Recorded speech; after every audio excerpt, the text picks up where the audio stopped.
যখন মায়ের ঘরের দরজায়, ওই ঘরের ভিতরে হযরত আলী আল্লাহর কোরআন তেলাওয়াত করতেছে। ইন্নামাল মুমিনুনা আল্লাযীনা ইযা যুকিরাল্লাহু ওয়াজিলাত কুলুবুহুম ওয়া ইযা তুলিয়াত আলাইহিম আয়াতুহু জাদাতুহুম ঈমানা ওয়া আলা রাব্বিহিম ইয়াতাওয়াক্কালুন।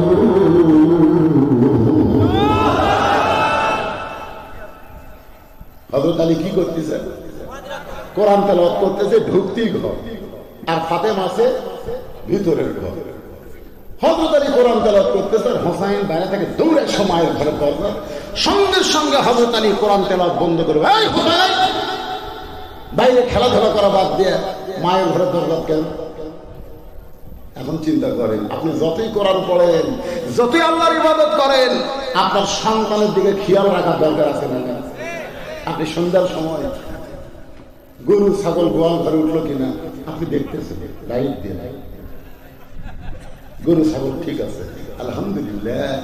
আপনার বউ দেখতেছে হাঁস মুরগি ঘোড়া উঠলো কিনা, কিন্তু আপনার আইডিয়া রাত 10টা বাজে এখন পর্যন্ত বাড়ি আসলো না, আপনি খুঁজেছেন কথা বললো কেন? আপনি হাঁস মুরগি খুঁজবার পারেন, আপনি গরু ছাগল দেখবার পারেন, কিন্তু আপনার ছেলে মেয়েকে আপনি খেয়াল করবেন না। স্কিন প্যান্ট পরে সকালে বের হয়ে গেছে, সন্ধ্যার সময় বাড়িতে আসলো, আপনি বাবা হিসাবে বলা দরকার ছিল, এইটা পরে সকালে গেলি সন্ধ্যায় বাড়িতে আসলি, তুই কি পেশাব করিস নি? করছি তো আব্বা। কেমনি করলি? কেমনি করলি? বলে আব্বা এটা পরে তো বসা হয় না, খাড়ায় পেশাব করছি। এখন আপনার বলেন দাঁড়ায় পেশাব করা মানুষের চরিত্র না জানোয়ারের চরিত্র? তাহলে আপনার ছেলে কি মানুষ না জানোয়ার? এই জানোয়ার, পেশাব করে তুই পানি দিছিস, আর পেশাব করে পানি দিলেও লাভ নেই, কারণ খাড়ায় পেশাব করলে পেশাব তো নিয়ে গেল, পানি খরচ করে যেই ভিতরে মাল ঢুকেছে টপ টপ করে পড়ে ওই এলাকা শেষ। এখন ওই এলাকায় এমন ভাবে জার্ম পয়দা হলো, জীবাণু পয়দা হলো, আপনার ছেলে বিয়ের পরে বউ ভাত খাবে, আপনি তো সেই রকম পরিমণি থেকে বিয়ে করাচ্ছেন, কিন্তু আপনার ছেলের মালটা দেখছেন, মেয়েটার ভাত খাবে কিনা খেয়াল করে দেখছেন? আপনি আপনার মেয়ের দিকে আপনি খেয়াল করবেন, ছেলের দিকে খেয়াল করবেন।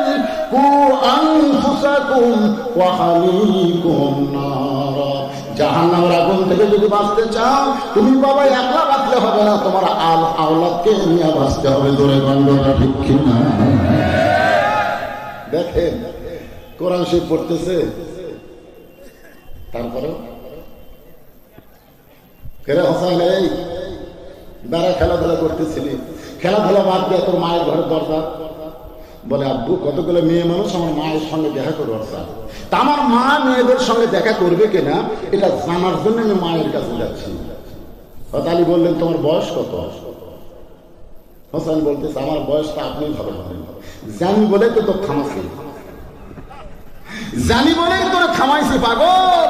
এই বয়সে যখন তখন তুমি তোমার মায়ের ঘরে ঢুকতে পারবে না, তোমার মায়ের ঘরে ঢুকতে গেলে তোমার মায়ের অনুমতি নিয়ে তোমাকে যেতে হবে।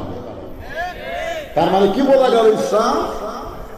যে তুমি যখন ছেলে বড় হবে যখন তখন মায়ের ঘরে ঢুকতে পারবা না, তুমি যখন মেয়ে বড় হবে যখন তখন বাবা হইয়াও মেয়ের ঘরে ঢুকতে পারবা না।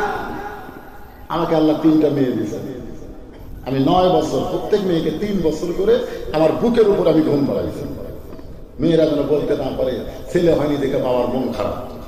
আমি ধরো দোলনা কিনে, আর বউ বহুদিন বলছিল দোলনা কিনে, আপনার কষ্ট কিসের কষ্ট? তুমি একটু বড় হলে বলো তোমার বাবা এই আদর করে করে তোমাকে বড় করছে, এই কথাটা বলো, তাহলে মেয়েদের মনে কষ্ট থাকবে না।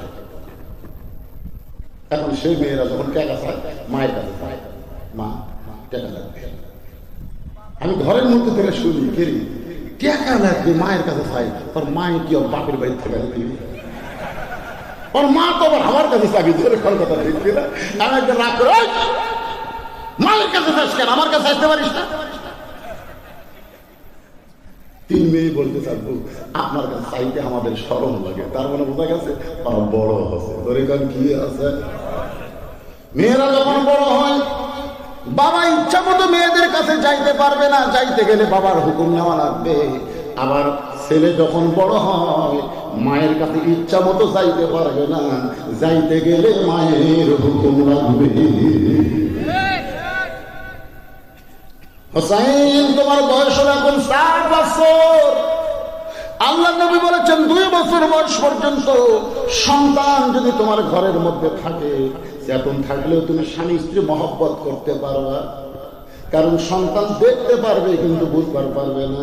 2 বছর যখনই পার হয়ে যাবে, 25 মাস পড়বে, আর সন্তানের সামনে তোমার হালাল বউকেও তুমি আদর করতে পারবে না। 25 মাস ছেলের বয়স, মন চাচ্ছে আগে দেখার ঘুমাচ্ছে। এখনকার ছেলে মেয়েরা আমার এখন থেকেও ঘুমের ভান করে এক কথা আর দাদির কাছে দিয়ে আসবে, না হয় 10টা চকলেট কেনা দিন ঘরে দেখা। মন চাইলেই পারবেন না নিজের 2 বছরের বেশি সন্তানের সামনে হালাল বউকে যদি আমি আদর করতে না পারি। রাস্তাঘাট পথে, রত্না পার্কে, এমনকি ওই যে আপনাদের জলিল পার্কে যে হারে খোলা ময়দানে কাম সারতেছে, আপনারা বলেন তো আল্লাহর কোরআনের আইন যখন চালু হবে